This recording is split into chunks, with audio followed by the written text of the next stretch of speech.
ఈయన ప్రార్థన చేసి బ్రతుకుట క్రీస్తే చావైతే లాభము ఆమె అనగానే అక్కడ వాడు విజిలేస్తాడట, train వెళ్ళిపోయిందట.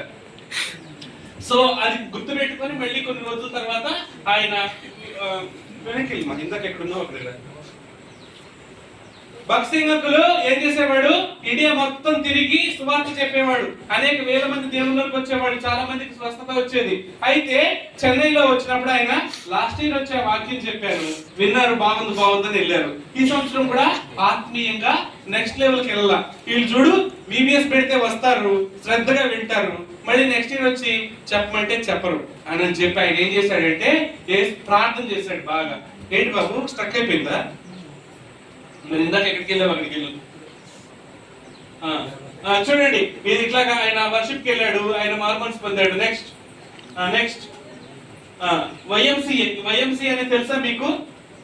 Youth and men Christian association అనేది ఉంటుంది, అక్కడ వెళ్ళాడు. ఆయన కూడా బాగా దేవుల్లో ఎదిగాడు. నెక్స్ట్ నీతో నిశ్చయంగా చెప్తున్నాను, ఇదిగో భగత్ సింగ్ అప్పుడు ఎట్లా ఉండేవాడు చూడు, ఏమన్నా.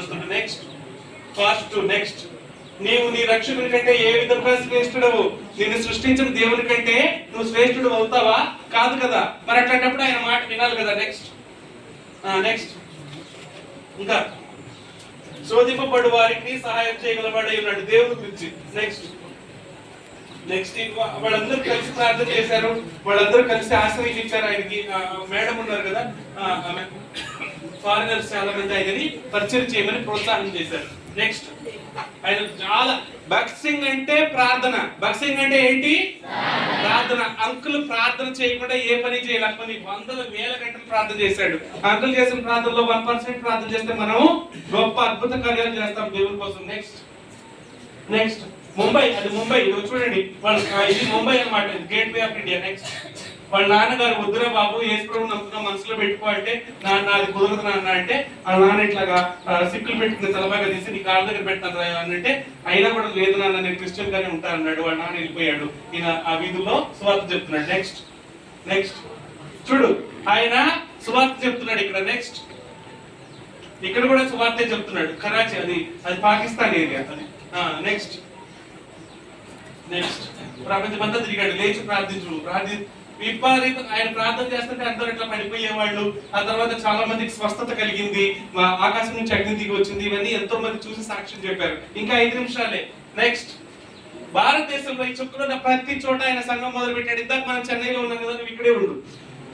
ఆయన ప్రపంచమంతా తిరిగాడు. దానికంటే ముందు భారతదేశంలో బాగా తిరిగాడు. అర్థమవుతుందా? ఇంట్రెస్ట్ ఉందా? ఏం చేస్తున్నాడు ఆయన? భారతదేశం మొత్తం తిరిగి సువార్త చెప్తున్నాడు. చెన్నైలో వెళ్ళినప్పుడు గమనించాడు, అరే లాస్ట్ ఇయర్ వచ్చే సువార్త చెప్తే బాగా తలకాయ ఇప్పారు, ఈ సంవత్సరం వచ్చిన తలకాయ ఇస్తున్నారు, కానీ ఎవరు సీరియస్ గా ప్రార్థన చేసుకున్నట్టు కనపడలేదని బాగా ప్రార్థన చేశాడు. భగత్ సింగ్ అంటే ఏంటి? భగత్ సింగ్ అంటే ప్రార్థన. ఆయన కొన్ని వందల వేల గంటలు ప్రార్థన చేశాడు. ఆయన చుట్టుపక్కల ఉన్న వాళ్ళ చేత ప్రార్థన చేయించాడు. అప్పుడు ఆయన ప్రార్థన చేస్తే దేవుడు ఆయనకి చాలా విషయాలు, చాలా వాక్యాల ద్వారా మాట్లాడాడు. ఇది సమయం కాదు, మీరు గుర్తు పెట్టుకుంటున్నారు కాబట్టి చెప్తున్నా. ఆయన దేవుడు ఆయనతో మాట్లాడిన దాన్ని బట్టి సంఘం మొదలు పెట్టాడు, చర్చ్ స్టార్ట్ చేశాడు. సువార్త చెప్తున్నాడు, తిరుగుతున్నాడు కదా ఇండియా మొత్తం. సువార్త చెప్తా తిరుగుతా ఉంటే వాళ్ళు ఏదో వేరే చర్చలకు వెళ్తున్నారు, అక్కడ వాళ్ళు సరిగ్గా చెప్పట్లేదు వాక్యము, వీళ్ళేమో అదే పరిస్థితిలో ఉన్నారు. అందుకని ఆయన ఇండియా మొత్తం చర్చెస్, చెన్నైలో మొదలు పెట్టాడు. ఇండియా మొత్తం ఈ చుక్కలు ఉన్నాయి కదా, అవన్నీ ఇండియాలో ఆయన చర్చ స్టార్ట్ చేశాడు. ఈ చుక్కలు ఇంటూ 100 వేసుకోండి. ఆ చుక్కలు పెట్టిన నాటికి అక్కడ ఆయన 10లో సంఘాలు కట్టారు. అర్థమవుతుందా? 10s ఆఫ్ చర్చెస్ పెట్టాడు, 10లో సంఘాలు కట్టాడు. ఈ రోజుకి ఇంటూ 100 అంటే ఆయన భగత్ సింగ్ గారు ఇంకా ఆయన చుట్టూ ఉన్న వాళ్ళు, అంటే ఆయన ఫాలోయర్స్ లేదా ఆయన శిష్యులు చెప్పొచ్చు, లేదంటే క్రీస్తు యొక్క శిష్యులు, ఆయన వెంబడించిన వాళ్ళు కలిపి 10,000కు పైగా సంఘాలు పెట్టారు. ఎన్ని వేలు? నెక్స్ట్ వెనక్కిల్లమ్మా, వెనక్కిల్లు. పండిత రమాబాయి పేరు విన్నారా? పండిత రమాబాయి అనే ఆమె ఒక భారతీయురాలు. ఆమె కూడా గొప్ప క్రీస్తు పరిచర్య చేసింది ఆమె. అట్లాగే లేడీ ఓగిల్ అని, జార్జ్ వర్వర్ అని, ఇంకా చాలా మంది ఫారినర్స్ తోటి, చాలా మంది ఇండియన్స్ తోటి కలిసి ఆయన పరిచయం చేశాడు. వాళ్ళందరూ ఆయనతో కలిసి ఉండబట్టి వాళ్ళు 100 గంటలు ప్రార్థన చేశారు. ఏం చేశారు? Last 3 minutes. నెక్స్ట్ ఆయన ఫ్రెండ్స్ అందరూ కలిసి గొప్పగా వందల గంటలు ప్రార్థన చేశారు. మనం ఎన్ని గంటలు చేస్తున్నాం? నెక్స్ట్ ఫ్యూచర్ లో పెంచుతామా వద్దా?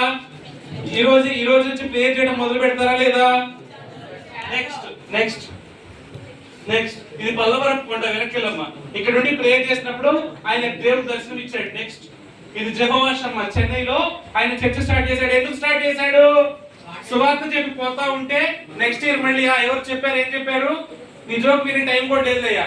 ఆయన సువార్త చెప్పి వెళ్తున్నాడు కాశ్మీర్ టు కన్యాకుమారి, కానీ పెద్దగా ఏం మార్పు లేదు. అందుకని బాగా ప్రార్థన చేసుకొని దేవుడు నడిపింపుని బట్టి చర్చ్ పెట్టాడు. ఇది జెహోవా షమ్మా అని చెన్నైలో చర్చ్ ఏదో ఒక సంవత్సరంలో పెట్టాడు. 1941 లో అనుకుంటా, 1938 నుంచి అక్కడ ఉన్నాడు.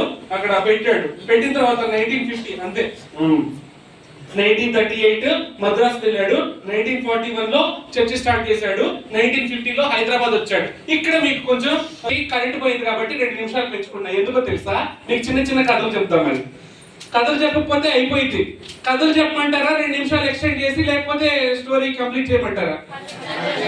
కథలు చెప్పాలి కాబట్టి వినండి. భగత్ సింగ్ గారు ఏదైనా సూటిగా మాట్లాడతాడట. ఆయన 1938లో చెన్నైలో పరిచయం మొదలు పెట్టాడు. 41లో చర్చ్ స్టార్ట్ చేశాడు. 1950లో హైదరాబాద్ వచ్చాడు మీటింగ్స్ పెట్టడానికి. ఏం పెట్టడానికి? ఏదో ఒక వారం 2 వారాలు పెడదాం అనుకున్నాడు. ఆయన ఎన్ని సంవత్సరాలు గెస్ట్ చేశాడు? గెస్ట్ చేయండి, ఆయన ఎన్ని సంవత్సరాలు ఉండిపోయాడు? ఎవరైనా చెయ్యొద్ది. ఆయన ఎన్ని సంవత్సరాలు? నేను క్లూ ఇచ్చా సంవత్సరాలని. మీటింగ్స్ పెడదామని వచ్చాడు. మీటింగ్స్ అంటే 1 వీక్ 2 వీక్ 3 వీక్స్ మీటింగ్స్ పెడదామని వచ్చాడు. కొన్ని సంవత్సరాలు ఉండిపోయాడు. ఎన్ని సంవత్సరాలు ఉండిపోయాడు చెప్పండి? ఒకళ్ళు చేయొద్ది, గట్టిగా చెప్పాలి. 50 సంవత్సరాలు చెప్పండి. చనిపోయిన దాకా 1950లో హైదరాబాద్ వచ్చాడు. హైదరాబాద్ లో మీటింగ్స్ పెట్టాడు. ఆ తర్వాత చర్చ్ స్టార్ట్ చేశాడు. దాని పేరు హెబ్రోన్. చనిపోయిన దాకా అక్కడే ఉన్నాడు 2000 సంవత్సరం దాకా. సో నెక్స్ట్ అయితే ఇక్కడ కథ చెప్తా అన్నా కదా, ఆ అంకుల్ ఏదైనా క్రిస్పీగా చెప్పేవాళ్ళు. ఆయన అడిగారు, ఏమండి మీరు జెహోవా షమ్మా పెట్టారు కదా, 9 ఇయర్స్ అక్కడ ఉన్నారు కదా, ఏమైంది హైదరాబాద్ వచ్చి ఇన్ని సంవత్సరాలు ఇక్కడ 50 సంవత్సరాలు సెటిల్ అయ్యారంటే, వీళ్ళందరూ ఆయన ఫ్రెండ్స్. భగత్ సింగ్ గారు ఇక్కడ ఉన్నారు. తర్వాత వీళ్ళ పేర్లు దేవసహాయం, రాజమణి, రాజరత్నం, దురైరాజ, ఇంకా జాన్ పాల్, లెస్లీ కార్టర్, ఈ సి దాసన్. ఇక్కడ మీకు 3, 6, 7 మంది ఉన్నారు. ఒక 70 మందో 100 మందితో ఆయన పనిచేశాడు. ఆయన ఎట్లాంటి వాళ్ళతో కలిసి పనిచేశాడంటే, సారీ అన్న, బిల్లీ గ్రాహం తో కలిసి పనిచేశాడు. అంటే కొన్ని మీటింగ్స్ లో బిల్లీ గ్రాహం ఈ అంకుల్ గురించి ఏమన్నాడో తెలుసా? తెలియదు కదా, నేను చెప్తా విను మరి. బిల్లీ గ్రాహం ఒక చక్రం అయితే అందులో నేను ఒక చుబన్ అన్నాడు. Bhagat Singh uncle Billy Graham ఏమన్నా అంటే, నేను ప్రపంచం అంతా వెళ్ళి మీటింగ్స్ పెడుతున్నా, కానీ భగత్ సింగ్ అంకుల్ చర్చెస్ కడుతున్నాడు ప్రపంచం అంతా వెళ్ళి. ఆయన నిజంగానే ప్రపంచం అంతా వెళ్ళాడు. న్యూజిలాండ్ నుంచి అమెరికా వరకు, జపాన్ నుంచి ఇంకా ఇంగ్లాండ్ వరకు, ప్యారిస్, జర్మనీ, అన్ని దేశాల్లో కూడా ఆయన చర్చెస్ కట్టాడు. బిల్లీ గ్రాహం ఏమన్నాడంటే, మీకు సైకిల్ చక్రం తెలుసా? ఒకవేళ భగత్ సింగ్ అంకుల్ సైకిల్ చక్రం లాంటి వాడైతే అందులో ఒక సువనేను అని చెప్పాడు.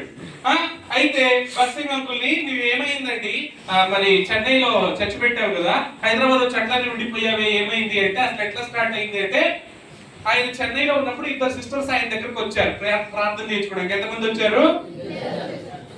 అంకుల్ చెప్పాడు, 2 sisters came from Hyderabad, 1 was in tears. అర్థమైందా? 2 సహోదరులు హైదరాబాద్ నుంచి వచ్చారు. ఒకళ్ళ కళ్ళలో నీళ్లు ఉన్నాయి. అది ఆయన చెప్పే విధానం. అంటే ఆయనకి అర్థమైంది ఆమె బాధ. మీకు అర్థమవుతుందా నేను ఏం చెప్తున్నాను? అర్థమైందా? 2 sisters came from Hyderabad, 1 is in tears. ఆమె భర్తకి ఆరోగ్యం బాగలేదు. ఈయన వెళ్ళి ప్రార్థన చేశాడు చెన్నైలో. ఆయన బాగయ్యాడు. ఆయన కూడా క్రిస్టియన్ అంతకు ముందు. ఆయన పేరు డాక్టర్ బెంజమిన్ ఏదో ఉంది. వాళ్ళు ఎన్నోసార్లు హైదరాబాద్ రమ్మని లెటర్ రాస్తే 2 years తర్వాత వచ్చాడు. వచ్చి మీటింగ్స్ పెట్టాడు. మీటింగ్స్ పెట్టిన తర్వాత వెళ్ళిపో చూడు, చాలా మందితో కలిసి పని చేశాడు. గొప్ప వాళ్ళతోటి నీకు భోజనాలు అవన్నీ. వెనకెళ్ళి speak lord for thy servant. సరే, ఆ విధంగా ఆయన మీకు కథ చెప్పి అర్థమైందా? కథలాగా చెప్పలేదు కదా. ఆయన హైదరాబాద్ ఎందుకు వచ్చాడంటే, 2 sisters వచ్చారు. ఒక ఆమె కళ్ళలో నీళ్లు ఉన్నాయి, నా భర్త బాగలేదు, ప్రార్థన చేయమనింది. చెన్నై వెళ్ళి ప్రార్థన చేశాడు. వాళ్ళు హైదరాబాద్ నుంచి ఆమె భర్తని చెన్నై తీసుకొచ్చారు. వాళ్ళు బాగైన తర్వాత అనేక సార్లు లెటర్స్ రాశారు. ఆ విధంగా ఆయన హైదరాబాద్ వచ్చి మీటింగ్స్ పెట్టాడు. మీటింగ్స్ పెట్టిన తర్వాత అక్కడే ఉండిపోయాడు. Speak lord for thy servant heareth. అంటే ప్రభువా సెలవిమ్ము, నీ దాసుడు ఆలకించునని ఆ ట్యాగ్ లైన్ పెట్టుకొని డెకేట్స్ పరిచయం చేశాడు. నెక్స్ట్ హైదరాబాద్ లో పరిచర్య. నెక్స్ట్ ఇది కూడా హైదరాబాద్ లో పరిచర్య. ఇది ఏలియన్. హైదరాబాద్ లో ఫస్ట్ ఒక గ్రౌండ్ ఇచ్చారు, ఒక ప్లేస్, చిన్న ప్లేస్ లో ఒక చర్చ్ లో మీటింగ్స్ పెట్టారు. చర్చ్ సరిపోవటంలా. తర్వాత ఒక పెద్ద గ్రౌండ్ లో పెట్టారు. తర్వాత ఏలిం అని ఒక ప్రార్థనా మందిరం, అంటే నిజాం రాజుల దగ్గర పనిచేసే వాళ్ళు వాళ్ళ ఇల్లు ఇట్లా రాసిచ్చేసారు, పరిచర్యకి అద్దెకి తీసుకున్నారు. తర్వాత రాసిచ్చేసారు. నెక్స్ట్ ఆ తర్వాత ఇది కూడా అదే మోస్ట్లీ, ఇది కూడా ఏలిం కాంపౌండ్. నెక్స్ట్ ఇది హెబ్రోన్. ఏలిం తర్వాత పక్కన హెబ్రోన్ కాంపౌండ్ కి వచ్చారు. అది ఎప్పుడు వచ్చారు? 1950 లో ఏలింకి వస్తే 1959 లో హెబ్రోన్ కి వచ్చారు. ఆ విధంగా ఆయన 50 సంవత్సరాలు హెబ్రోన్ లో పరిచయం చేశాడు. హెబ్రోన్ లో ఉండి ప్రపంచం అంతా తిరిగాడు. ఎట్లా తిరిగాడు తెలుసా? మళ్ళీ చిన్న కథ.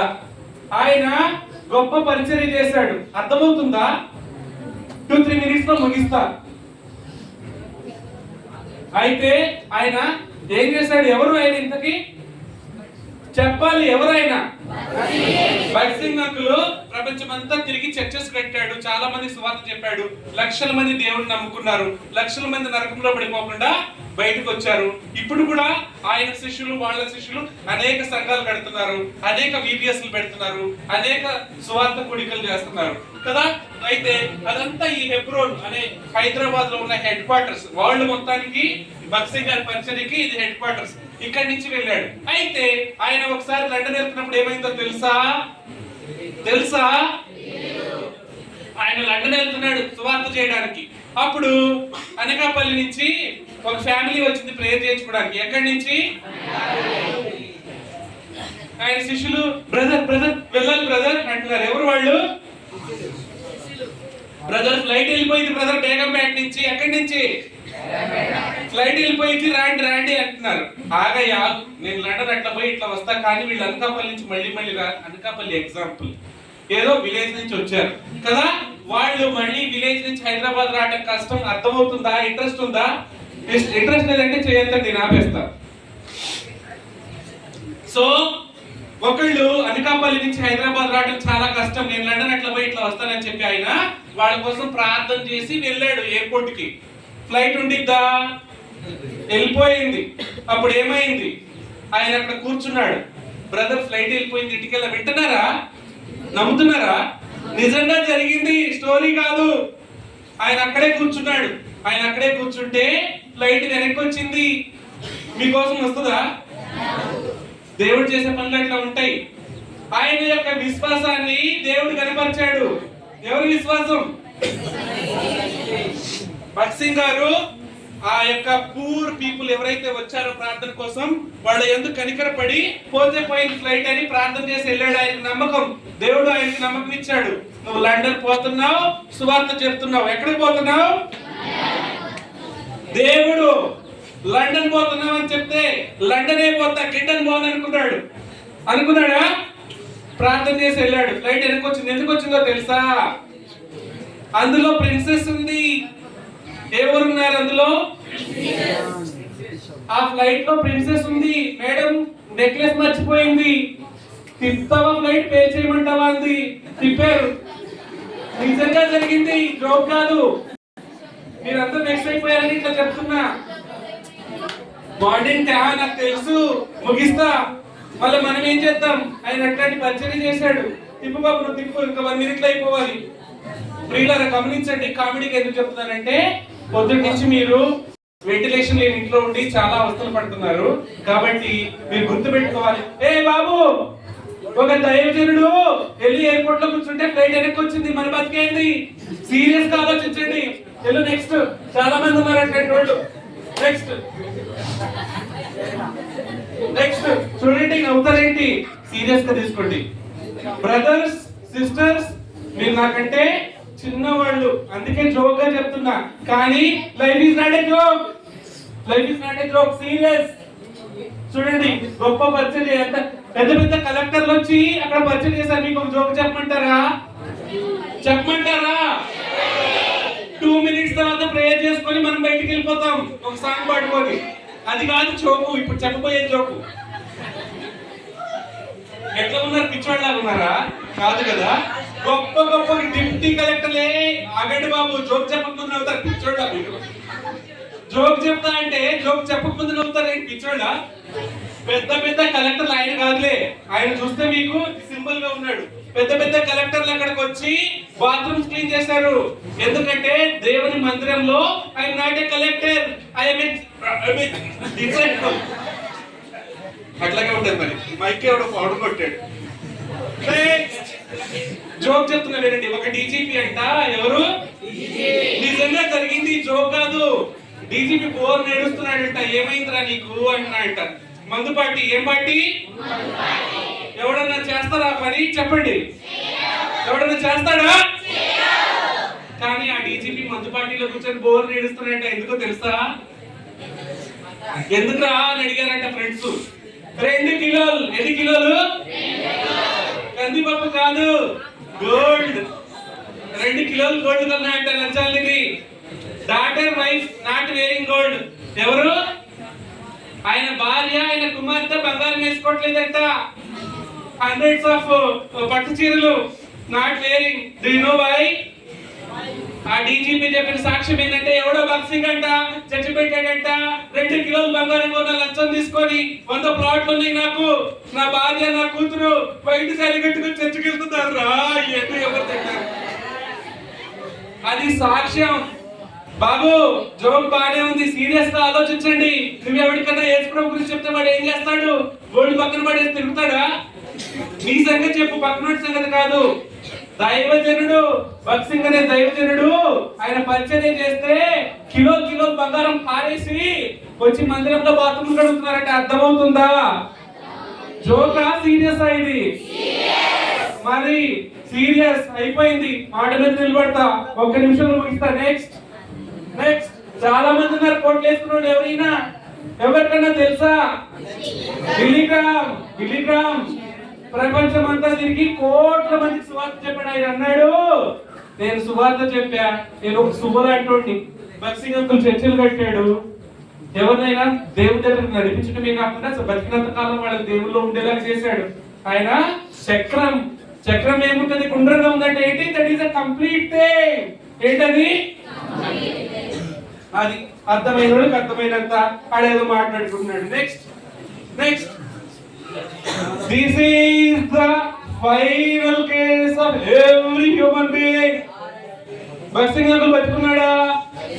2000 సంవత్సరం సెప్టెంబర్ 17 ఆయన చనిపోతే ఏమైందో తెలుసా? నెక్స్ట్ చూడండి ఏమైందో. హైదరాబాద్ లో బిర్లా ప్లాంటోరియం మనకు తెలుసా? హైదరాబాద్ లో బిర్లా ప్లాంటోరియం పగలే చుక్కలు చూపిస్తారు కొట్టకుండా. అర్థమైందా? బిర్లా ప్లాంటోరియంకి వెళ్తే ఇట్లా టెలిస్కోప్ లో చూస్తే పగలే స్టార్స్ కనిపిస్తాయి. ఎవడన్నా కొడితే స్టార్స్ కనపడతాయి కదా మనకి. అక్కడికి వెళ్తే పగలే ఇట్లా చూస్తే ఆకాశంలో స్టార్స్ కనపడతాయి. వాళ్ళు చూసి చెప్పారు, ఇట్స్ ఏ రేర్ ఫినామినా. ఎప్పుడు కూడా ఇట్లాంటిది జరగదు. బక్సింగ్ గారు చనిపోయినందుకు ఆకాశం అంతా చీకటి అయిపోయింది, భూమి కంపించింది, ఎర్త్ క్వేక్ వచ్చింది. హైదరాబాద్ మొత్తం కొండలు గుట్టలు, అందులో ఎర్త్ క్వేక్ వచ్చింది. సూర్యుడి చుట్టూ ఇంద్రధనుస్సు వచ్చింది. ఆ హెబ్రోన్ కాంపౌండ్ లో వేల కొలదిగా పౌరాలు వచ్చినాయి. ఇప్పుడు బతికినంత కాలం వాళ్ళ గురించి చెప్పుకోవడమేనా? మనతో ఏమైతుందా? బతికినంత కాలం ఆయన గురించి చెప్పుకోవడమేనా? ఈ బుక్ నేను 3 రోజులు చదివినా మీకోసం, డే అండ్ నైట్. ఇంట్లో అల్లరి చేస్తున్నారు, చేతనాల అయినా చదివా. ఎందుకో తెలుసా? ఇందులో ఉంది మొత్తం మీకు డౌన్లోడ్ చేద్దాం అనుకున్నా. ఇక్కడికి వచ్చిన తర్వాత వద్దన్నాడు దేవుడు, కామెడీ చేయమన్నాడు. మీరు మాత్రం సీరియస్ గా తీసుకోండి. If you don't take Jesus seriously you might end dash. ఊరించుకోండి. నేను అందరికి ఇస్తున్నా మైక్ అన్న మీకోసం ప్రార్థన చేస్తాడు. ఫ్రెండ్స్, మీకు కావాల్సినంత కామెడీ అనిపించాలనుకుంటున్నా. యేసు ప్రభుని అంగీకరించకపోతే నరకానికి పోతారు. బయట మీ సంగతి నాకు సంబంధం లేదు. నేను చెప్పాల్సింది చెప్పిన. ఒక దైవజనుడు బ్రతుకుట క్రీస్తు చావైతే లాభమని ఎన్ని గొప్ప విషయాలు చేశాడో సృష్టి మొత్తం చూపిస్తుంది. నెక్స్ట్ ఎవరు వాళ్ళు? 6 లక్షల మంది వచ్చారు. ఆయన చచ్చిపోతే, మనం చచ్చిపోతే ఎవడవుతాడు? ఫ్లెక్సీ పెడతారా? సీరియస్ గా తీసుకుంటారా భయ్? సీరియస్ గా తీసుకోండి. యేసు ప్రభు గురించి, యేసు క్రీస్తుని వెంబడించండి. బ్రతుకుట క్రీస్తే చావైతే లాభం అన్నాడు ఈయన. మనం ఏమందాం చెప్పండి? ఏమందాం? బ్రతుకుట చావైతే ఎందుకు? చచ్చిపోతే యేసుక్రీస్తు దగ్గర ఉంటానన్న వాళ్ళకి లాభం, లేని వాళ్ళకి నష్టం. అందరికిస్తున్నా. కాబట్టి ఒక అపోస్తలుడైన పౌలు దానియేలు, దావీదు గురించి, యోసేపు గురించి, రూత్ గురించి, ఎస్తేర్ గురించి వింటున్నారా? చెప్పారా? చాలా మంది చూపించారా బొమ్మలు?